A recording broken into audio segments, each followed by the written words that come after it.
Shalom Sobat Kristus, sebelum merenungkan firman Tuhan, mari kita mengambil waktu hening sejenak.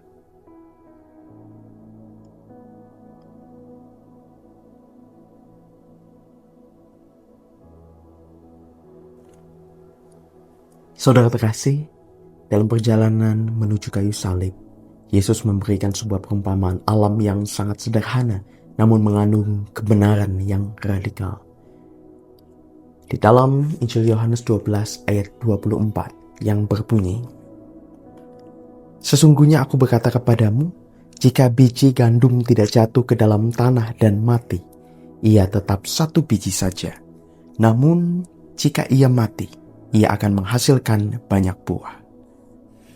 Saudara terkasih, secara alami sebutir biji gandum memiliki potensi kehidupan yang luar biasa di dalamnya. Namun potensi itu tidak akan pernah menjadi kenyataan selama biji itu tetap aman dan disimpan di dalam lumbung. Agar kehidupan itu terpancar keluar, biji itu harus rela jatuh ke tanah yang gelap, membusuk dan akhirnya mati terhadap bentuk lamanya. Barulah dari sana muncul tunas baru yang menghasilkan bulir-bulir gandum yang melimpah.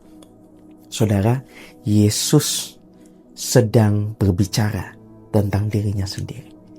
Yesus sedang berbicara bahwa kematiannya di salib bukanlah sebuah akhir yang sia-sia, melainkan syarat mutlak bagi keselamatan umat manusia.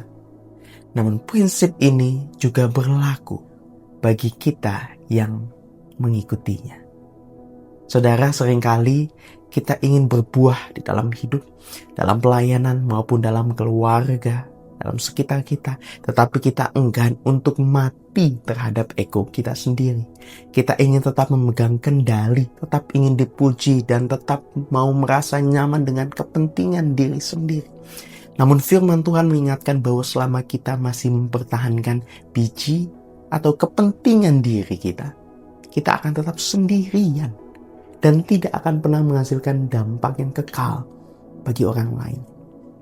Saudara, mati dalam konteks ini berarti kerelaan untuk menanggalkan ambisi-ambisi pribadi demi kasih kepada Tuhan dan sesama. Ia berarti kerelaan untuk mengampuni saat kita merasa benar, kerelaan untuk memberi saat kita merasa kekurangan, dan kerelaan untuk melayani saat kita merasa lelah. Ketika kita berani melepaskan ego kita, disitulah kuasa Tuhan bekerja untuk menghasilkan buah roh yang memberkati banyak orang di sekitar kita. Saudara, di hari ini mari kita merenungkan hal apa dalam diri kita yang masih sulit untuk jatuh ke tanah. Mungkin itu adalah ego kita yang selalu ingin benar dalam perdebatan. Atau mungkin gengsi yang membuat kita enggan meminta maaf duluan. Atau kenyamanan waktu istirahat kita yang sulit dilepaskan untuk menolong sesama yang sedang susah. Selama kita masih menyimpan diri kita di dalam lumbung kenyamanan, kebanggaan pribadi, kita akan tetap menjadi satu biji yang sendirian, utuh, namun tidak berdampak.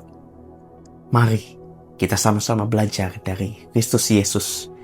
Kehidupan sejati tidak ditemukan saat kita mempertahankan diri, melainkan saat kita berani menjatuhkan seluruh rencana ambisi sepenuhnya ke dalam tangan Tuhan.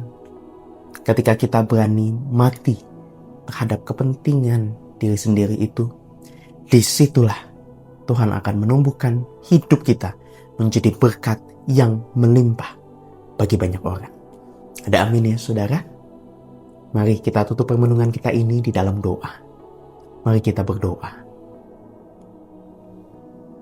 Ya Tuhan Yesus, terima kasih karena Kau telah menjadi biji gandum yang rela mati demi kehidupan kami. Kami menyadari betapa sulitnya bagi kami sendiri Tuhan untuk melepaskan ego dan kenyamanan kami. Tolong Tuhan, mampukanlah setiap kami untuk berani mati terhadap keinginan-keinginan diri sendiri, agar hidup kami benar-benar menghasilkan buah bagi kemuliaan nama-Mu, menjadi berkat bagi sesama kami. Inilah doa dan permohonan kami Tuhan. Di dalam nama Kristus Yesus kami berdoa. Amin.